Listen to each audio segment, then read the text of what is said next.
All right, let's get something straight, sweetheart. I've been around long enough to know when someone's bluffing and when someone's standing on something real. You can roll your eyes, you can scroll your feed, you can pretend the world hasn't lost its mind, but deep down you know it has. Chaos everywhere, people chasing trends like headless chickens, claiming enlightenment while drowning in confusion. And right in the middle of all that noise, someone like Bernie Sanders steps up and says something that sounds almost too bold for politics: Islam has a future. Now, whether he realized it or not, that statement was less of a prediction and more of a confession, because you can't look at history, logic, and the state of this broken circus we call civilization without noticing that Islam isn't fading, it's rising. You think that's an accident? Please.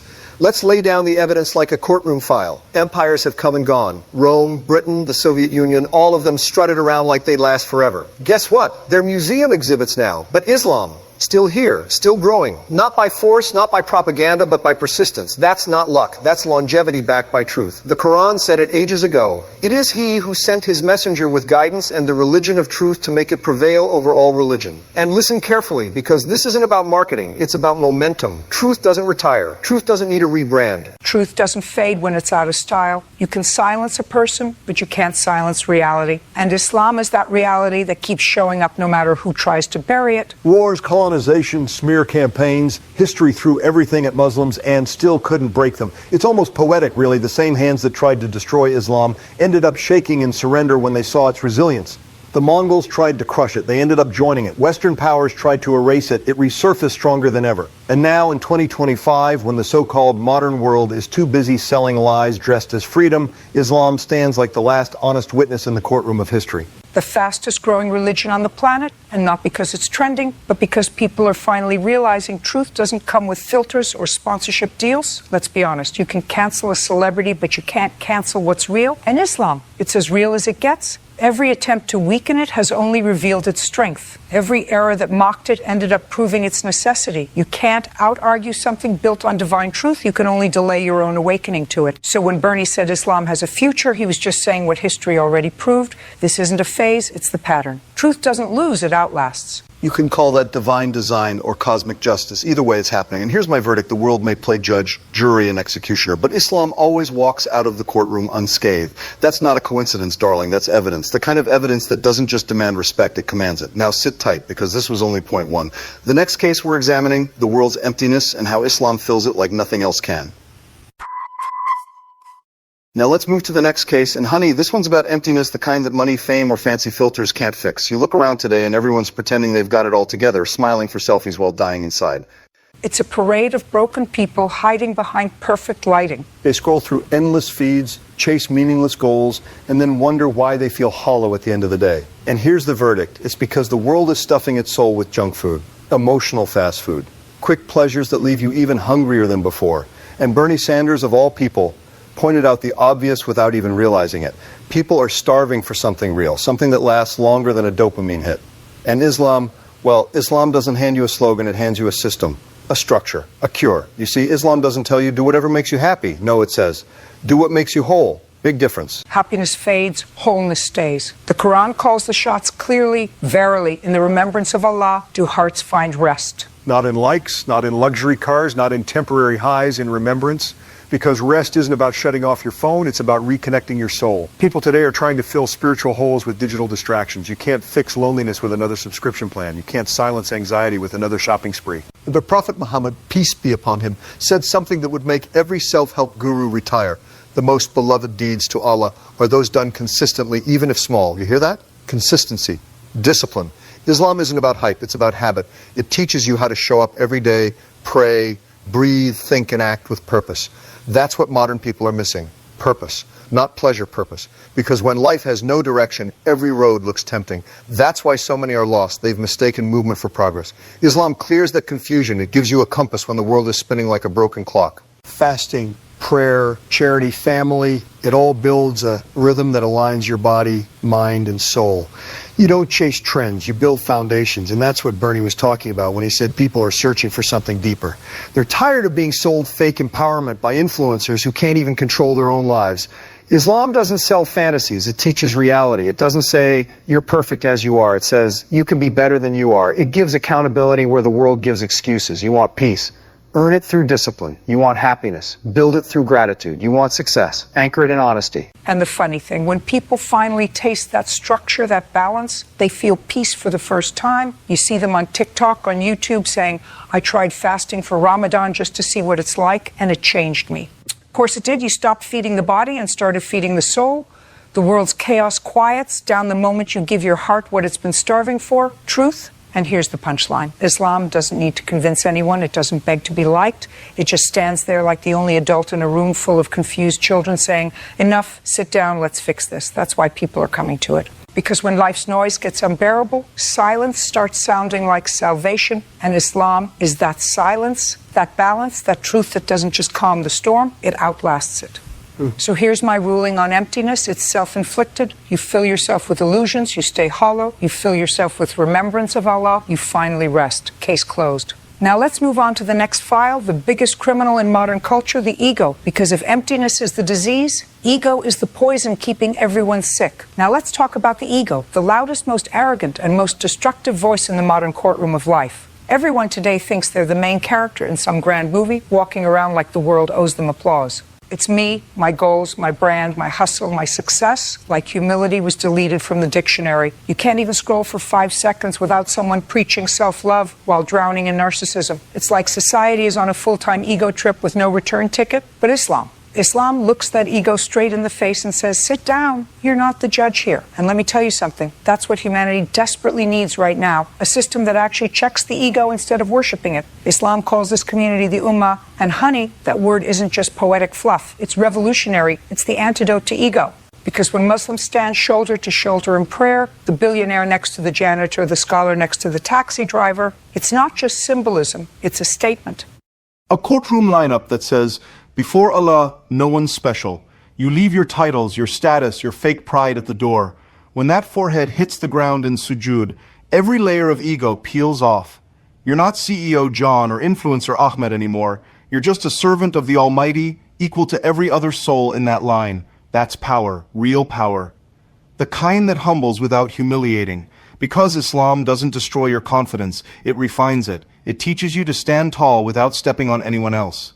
The Prophet Muhammad, peace be upon him, said, none of you truly believes until he loves for his brother what he loves for himself. You want to talk about equality? That's equality before social media even existed. That's community without competition, unity without ego. And that's exactly what this broken, lonely world is craving but can't manufacture.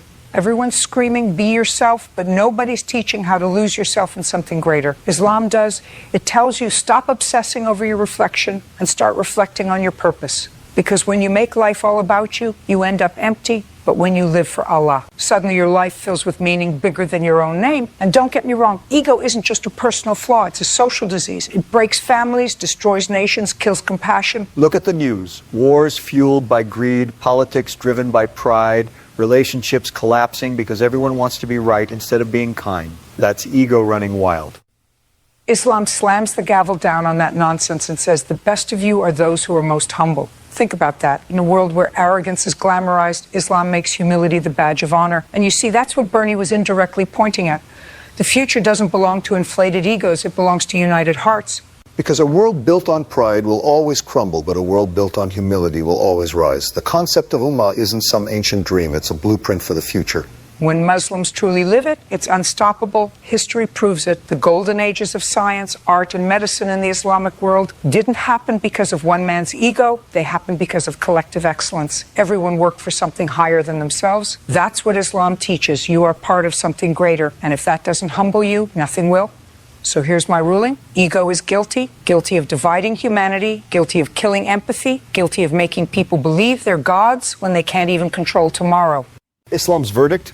Drop the ego, embrace the ummah, and watch how the world starts healing. Because in the eyes of Allah, your worth isn't measured by your followers or your fame. It's measured by your faith. Case dismissed. Now let's move to the next file, a paradox that flips the whole concept of power on its head. Because the world says strength means dominance, but Islam says real strength comes from submission. Now let's crack open this next case, the case of strength. And believe me, this is where most people in this modern circus get it dead wrong. The world today parades muscles, money, and microphones as signs of of power. Everyone's flexing physically, financially, emotionally, pretending to be unbreakable. But let me tell you something straight. Half of them would collapse the moment life hits them without warning, because real strength has nothing to do with how loud you roar. It's about how calm you stay when the storm rolls in. Islam doesn't teach you to dominate. It teaches you to discipline yourself. That's strength with substance. That's strength that lasts when everything else falls apart. The Prophet Muhammad, peace be upon him, said, "The strong person is not the one who can overpower others, but the one who controls himself when angry." Now that's a definition the world forgot, because you can conquer cities, build empires, or shout the loudest in a debate.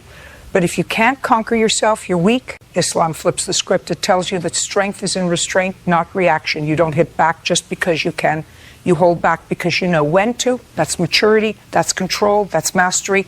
And it's not weakness, darling, it's wisdom. Islam doesn't glorify chaos, it glorifies composure. Look at how Muslims are commanded to fast during Ramadan. No food, no water, no temper. You think that's easy? Try it. Try staying patient when you're hungry, polite when you're tired, kind when you're tested. That's where true power hides, in self-control. And the beauty is, Islam trains that muscle every single day. 5 prayers a day, each one a reset button for your soul. You pause, breathe, bow. Remember who's really in charge. You see, the West built a culture that glorifies rebellion. Follow your heart, break the rules, do what you want. But Islam says, follow the truth, respect the rules, do what's right. And that's not oppression, that's order. Because freedom without discipline is chaos wearing perfume. You think it smells good, but it'll choke you eventually. And that's what Bernie Sanders was noticing. People are realizing that the world's definition of freedom has turned them into slaves to their own desires. They call it empowerment, but it's just addiction with better marketing. Islam gives you strength that doesn't depend on applause. You don't need validation when you have direction. You don't need to prove your worth when Allah already knows it. That's why when you see a Muslim standing in prayer, unmoved, focused, peaceful, that's not submission to weakness. That's surrender to strength. That's a person who has mastered their mind and their ego. You see, Islam builds soldiers of peace, warriors of patience, people who can stay kind in a cruel world, calm in a chaotic world, and grounded in a greedy world. That's not weakness. That's divine power in motion. Because in Islam, strength isn't about conquering others. It's about conquering yourself. And when a person learns that, they stop breaking others to feel strong. They start building others because they already are strong. And that's what the world is missing. Strength that heals, not hurts. A strength that guides, not gloats. Because every society that glorifies power over principle eventually collapses.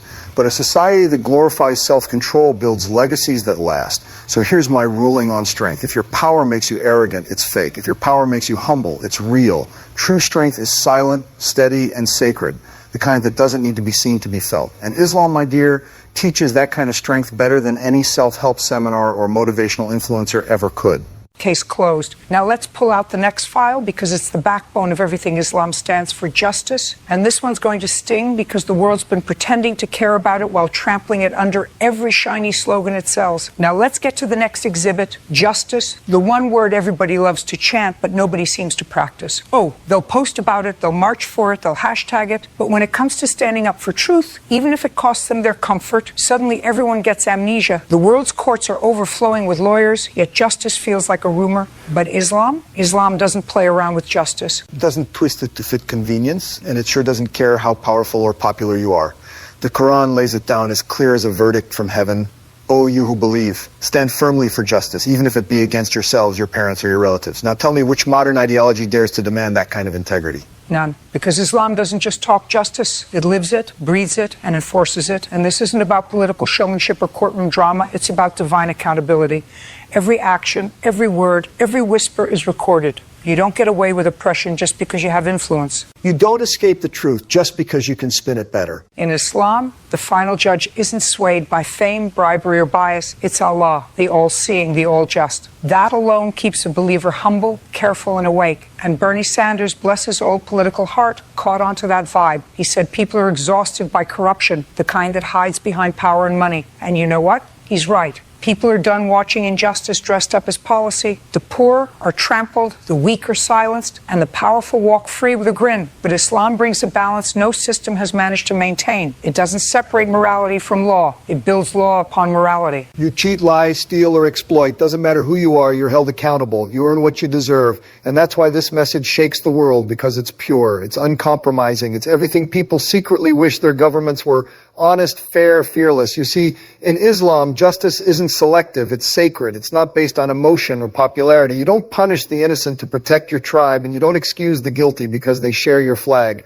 You stand for truth even if it makes you the villain of the day. That's real justice. That's divine justice. Look through history. When Muslims truly lived by that principle, the world prospered. From scholars to rulers, merchants to soldiers, they knew the weight of fairness. Non-Muslims under Islamic rule often said they felt safer under Muslim governance than under their own leaders. Why? Because they knew Islam's justice didn't discriminate. It didn't ask your background before giving you your due. It didn't care what you looked like, where you came from, or what language you spoke. It cared about what was right. And in a world drowning in bias, that's revolutionary. But here's the tragedy. Modern societies love to talk about justice until it costs them profit or pride. Then suddenly, silence becomes policy. Islam doesn't allow that luxury. Doesn't permit selective outrage. Justice isn't a trend, it's a trust. And it's the